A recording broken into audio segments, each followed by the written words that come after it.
Hello and welcome to another video. Today we're looking at a new game called Night Runners. It's not fully even out yet, it's still in Kickstarter mode. However, the prologue is out on Steam, so we're going to check that out today. We're going to check out the Steam page, and then we're going to hop into the game and check it out. You may notice that I'm not in the sim rig because we're controller gaming today, because the game is so new, I don't even think it's going to work with my wheel yet. We're going to check it out, and then maybe we'll revisit the game once wheel support is in, and then we'll jump into sim for that. Today, we're sitting down at the desk. But before we get started, thank you again for clicking on the video.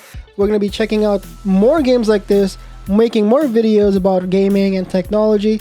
If you like that kind of stuff, make sure to hit the subscribe button, the like button, and the bell so you don't miss any of the new uploads, as well as live streams, because I do live stream on this channel now, usually at the same time. So if I'm live on Twitch, I'm probably live on YouTube as well. So make sure to do that. And with that, let's get started. Alrighty, Night Runners Prologue. It is free to download on Steam right now. It's made by Project Gem. Looking also at the developer page on Steam, it's empty. So it's literally just this. Now, how I found out about this was a member of my community in my Twitch chat came by and said, hey, you should check this out. And it was very reminiscent of old school Need for Speed titles, and with the graphics of like PS2, PS3 kind of vibes. So let's check out some gameplay from the Steam page itself.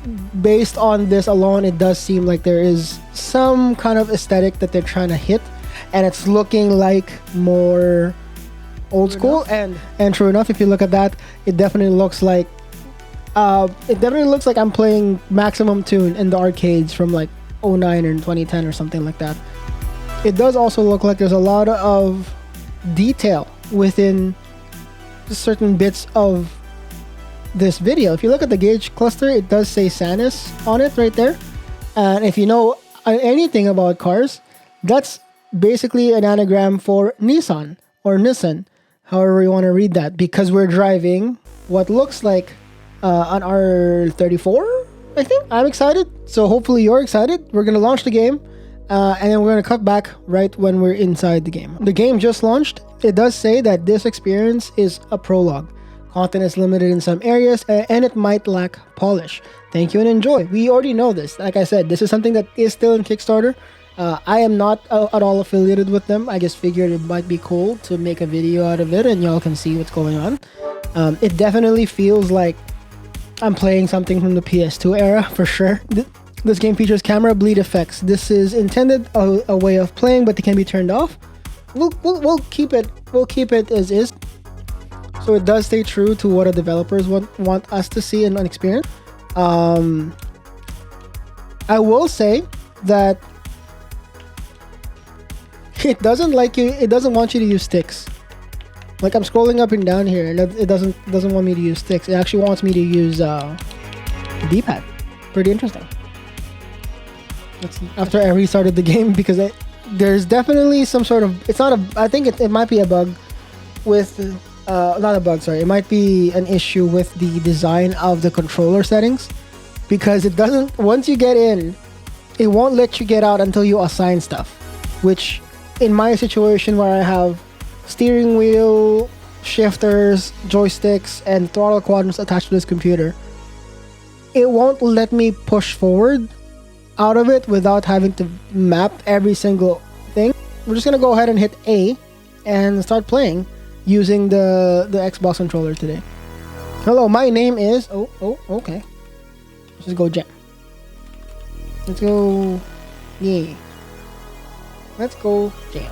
What's up, Jam? Welcome to Japan. It's great to have you here. Oh, we're in Japan. I know I said you could drive my car when you're here, but I sold them all. Listen, there's a shoebox in the garage with enough cash inside for a used car.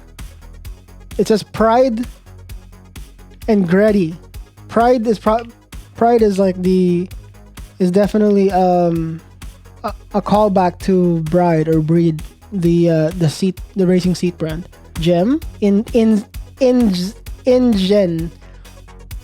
but not with an E, it's Z. Ha!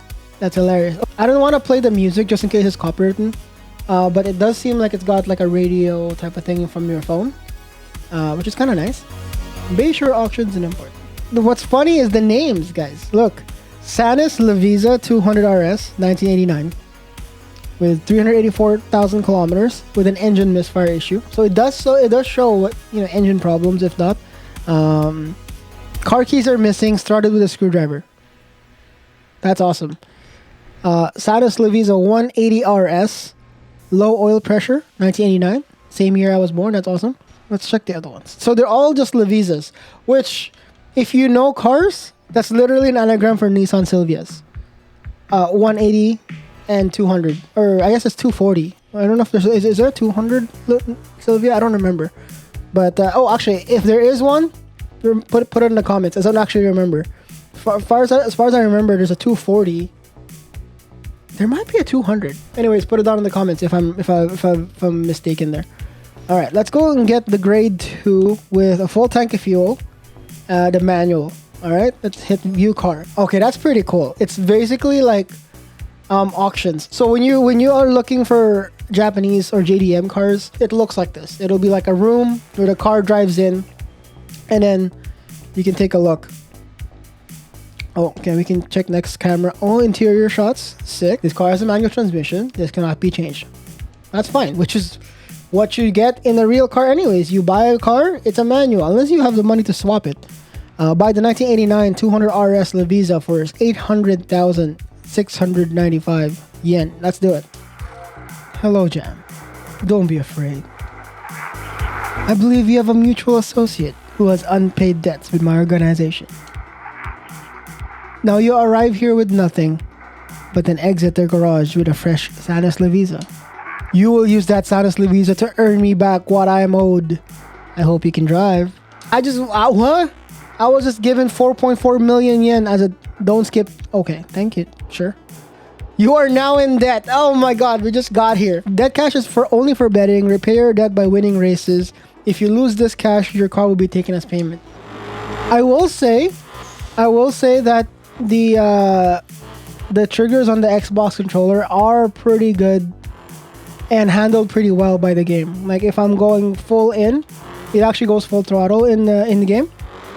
And if I go half press on the controller, it works as like a 50% throttle. Just not. Oh, that's the handbrake. Okay, so left bumper is the handbrake. Right bumper is rear view. So there's definitely a lot of things that are missing, like little prompts and stuff. Unless the intention of the game here is to actually make it old school in the sense that there's not a lot of tooltips. You kind of have to learn things on your own. Because back in the day, you do have games had manuals, and you have to like read stuff through and how to do it. So let's try to get off on exit. Let's see how the map is. Honestly though, overall it gives me a lot of like old school vibe. It reminds me of playing Need for Speed like back in the day, like Need for Speed Underground. That kind of it's kind of like Need for Speed Underground 2, if anything, because Need for Speed Underground 1 did not allow you to drive around the map. Underground 2 did, and it kind of reminds me of that. As you're driving around, you know, you can explore the place, the map. I also can't remap controls because it won't let me out of that control menu because I have so many other joysticks and control surfaces plugged in. If I like decided to unplug everything, then it'll probably only see my Xbox controller. Then I can probably do some remapping then. But for me to unplug a lot of stuff from my sim rig, which is the machine that we're playing in this on, it's quite a bit of it's a lot of hassle. So there's some vibration feedback on the Xbox controller that's not there yet. Like I said, whenever I hit the wall hard, it will vibrate. But if it's like a little love tap like that, oh, never mind. That I felt something. There's no vibration feedback on shifting, engine rumble, nothing like that. I don't know if that's if that's a bug or an intention. This is a massive map, by the way. Don't let the low graphics fool you. I've been driving for a little while and I haven't seen an endpoint yet. Like I haven't hit the wall yet. So this map is massive. Oh, handbrake. Oh, the handbrake is not a hold. The handbrake is a toggle. Let's jump back to the garage. First, we've been driving for like 20-30 minutes already, or almost 20 minutes, and we haven't really seen much. So we took a drive. Let's go back up let's go back to the computer. Is there something that we can? Okay, there's a bed. You can go to sleep. Car auction. Okay, let's go to sleep.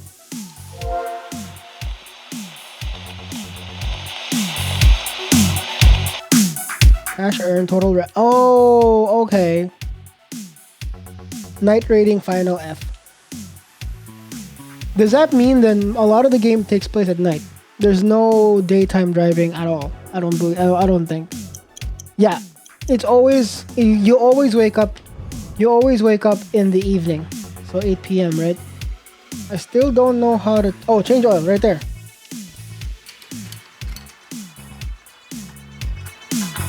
I wonder if that was there before and I just never saw it. Oil change is done. So it does seem like the whole premise of the game, or the whole gameplay loop, is more like you sleep at night, you go out, you go do some racing, you come back, rinse and repeat, upgrade your car, and so on. So it does, again, it calls back to what games used to be, right? Back then, the games were more simple, where you just you log in, you do your races, and you make money, and you rinse and repeat. That's all it is. So it does seem that a lot of polish still is missing. There's a lot of stuff that needs to be maybe made into tooltips or anything like that. But the premise seems pretty fun. And it does seem like there is a lot of detail with the cars, which is what a lot of car people do enjoy. Also, detail, look at that. As you change the part, it actually shows up in the engine bay. Like now it's like a mushroom type air cooler or air filter. Let's check the exhaust manifolds. It also changes it in the car. Look, now it's a different color. Realistically, there's not much for us to really review or play with in this game yet. There are time trial stuff in it. You have stuff that you can buy. It's definitely lacking a lot of stuff still regarding the it's just regarding the overall just polish. But again, it's a Kickstarter game. It's free to try in Steam. If you have a Steam account, go ahead and try it. Let me know how you feel in the comments down below. We're gonna check out other games like this going forward. Yeah, and hopefully you all enjoyed it. We're gonna do some more driving games. We're gonna explore and do some other stuff. Make sure to hit the subscribe button. We're gonna do more of this. I think we're gonna end it here. We're gonna check back into this game. Maybe we'll revisit this video when there's more stuff coming out, and maybe when the game is fully out, we'll also revisit it. Maybe I'll put the Steam link in the description too. So if you want to play it, give it a shot. Let me know what you think about it in the comments. And with that, I think we're gonna end it here. See y'all next time. Take care of yourselves, and remember, it'll all be okay.